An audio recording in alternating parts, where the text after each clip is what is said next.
Մարտի 12-ին Հայաստան-ԵՄ վիզաների ազատականացման գործընթացում հայկական կողմի գլխավոր բանակցող ներքին գործերի նախարար Արփինե Սարգսյանն ու ԵՄ ներքին գործերի եւ միգրացիայի հարցերով հանձնակատար Մագնուս Բրուները մասնակցել են ԵՄ աջակցությունը վիզաների ազատականացման երկխոսությանը թեմայով պանելային քննարկմանը։ Ներքին գործերի նախարար Արփինե Սարգսյանը հանդես է եկել բացման խոսքով եւ Հայաստանին ցուցաբերվող շարունակական աջակցության համար շնորհակալություն հայտնել Եվրոպական միությանը։ Նախարար Սարգսյանը ընդգծել է, որ 2024 թվականի սեպտեմբերին Հայաստանի եւ Եվրոպական միության միջև վիզաների ազատականացման երկխոսության պաշտոնական մեկնարկից ի վեր արդեն իսկ շոշափելի առաջընթաց է արձանագրվել։ Հայաստանը համադրելի երկրների շարքում ռեկորդային արագ ժամանակահատվածում ստացել է գործողությունների ծրագիրը։ Այս երկխոսությունը միայն ճամփորդության դյուրացման մասին չէ, այն իրականում մարդկանց մասին է, մարդկանց հնարավորություններ տալու մասին է, ներառելով բարեփոխումների լայն օրակարգ։ Հայաստանի կառավարությունը լիովին հանձնառու է իրականացնել վիզաների ազատականացման գործողությունների ծրագիրը։ Այս գործընթացը մեզ համար նաև հնարավորություն է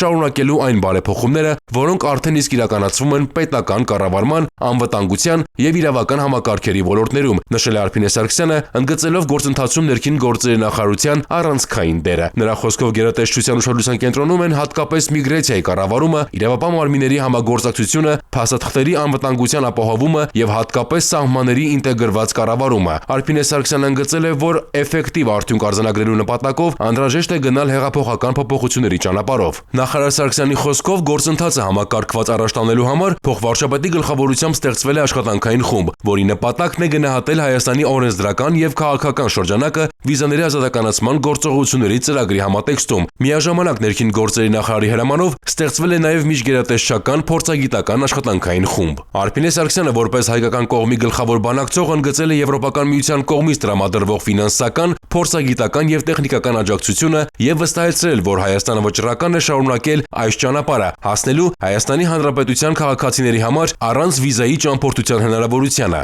ԵՄ ներքին գործերի եւ միգրացիայի հարցերով հանձնակատար Մագնուս Բրուները ընդգծել է, որ Հայաստանը միակ երկիրն է, որի հետ ԵՄ-ն ակտիվ երկխոսություն է վարում վիզաների ազատականացման շուրջ, ինչը նաեւ ցույց է տալիս, որ Եվրոպական միության եւ Հայաստանի միջև կապերի ամրապնդումն ու քաղաքացիների միավորելը առաջնահերթություն է։ Նրա խոսքով Հայաստանն ու ԵՄ-ն գործընթացը իմպլեմենտացնելու ուղղությամբ կառուցողական քայլեր են ձեռնարկել եւ գործողությունների ծրագիրն իրականացնելու համար քաղաքական կամքն առկա է։ Բրուները նշել է, որ վիզաների ազատականացումը Հայաստան-ԵՄ համապարփակ գործընկերության միայն մեկ բաղադրիչն է եւ ընդգծել, որ Եվրոպական միությունն ու Հայաստանը մի շարք ուղղություններով ավելի կամրապնդեն ու կընդլայնեն համագործակցության շրջանակը։ Պանելային քննարկմանը ելույթներով հանդես են եկել նաեւ ներքին գործերի նախարարի տեղակալ Արմեն Ղազարյանը, արտաքին գործերի նախարարի տեղակալ Վահան Կոստանյանը, միգրացիայի միջազգային կազմակերպության ներկայացության գրասենյակի ղեկավար Իլոնա Տերմինասյանը, ժողովրդավարության զարգացման հիմնադրամի տնօրեն Նաիրա Սուլթանյանը եւ միգրացիոն քաղաքականության մշակման միջազգային կենտրոնի գրասենյակի ղեկավար Անդրեյ Ափոյանը։